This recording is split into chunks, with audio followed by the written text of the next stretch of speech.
Free from reaction, an essential subject from Vinaypedia. Krishna conscious person acts out of pure love for the Supreme Personality of Godhead, and therefore he has no attraction for the results of the action. He is not even attached to his personal maintenance, for everything is left to Krishna. Nor is he anxious to secure things, nor to protect things already in his possession. He does his duty to the best of his ability and leaves everything to Krishna. Such an unattached person is always free from the resultant reactions of good and bad. It is as though he were not doing anything. This is the sign of a karma, or actions without fruitive reactions. In other words, those who are actually engaged in the devotional service of the Supreme Lord are already freed from all reactions. Srila Prabhupada's books, lectures, conversations and letters offer a comprehensive presentation of this essential subject as seen in the Vinaycote's free from reaction category. An introduction from his books is given below in the following 8 quotes. Quotes from Srila Prabhupada's books. Rlav Vantha Kakravart H. Kura says in this connection that one who has developed Krishna consciousness and who exists in love with Krishna is no longer subject to suffering and happiness under the laws of karma.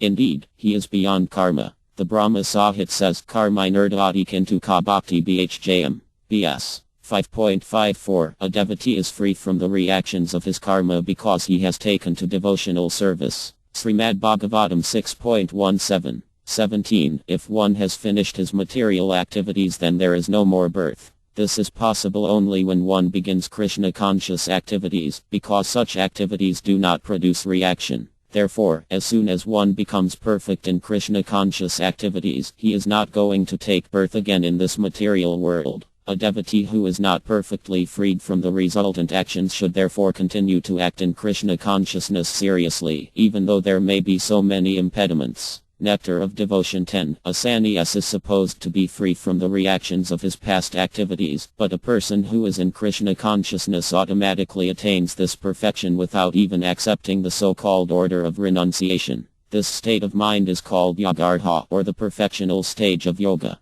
As confirmed in the 3rd chapter, Yastivitmaratirava Siti. One who is satisfied in himself has no fear of any kind of reaction from his activity. Bhagavad Gita 18.49 A conditioned soul under the spell of material nature cannot understand that any action he performs for sense gratification is faulty and that only his activities in devotional service to the Lord can give him release from the reaction of faulty activities. Because he does not cease such faulty activities, he has to change to different bodies, some high and some low. That is called Sahasrapadavem, which means this material world, from which there is no release. Srimad Bhagavatam 3.27. 3. By following the Vedic ritualistic ceremonies or undergoing atonement, sinful men do not become as purified as by chanting once the holy name of Lord Hari. Although ritualistic atonement may free one from sinful reactions, it does not awaken devotional service, unlike the chanting of the Lord's names, which reminds one of the Lord's fame, qualities, attributes, pastimes and paraphernalia.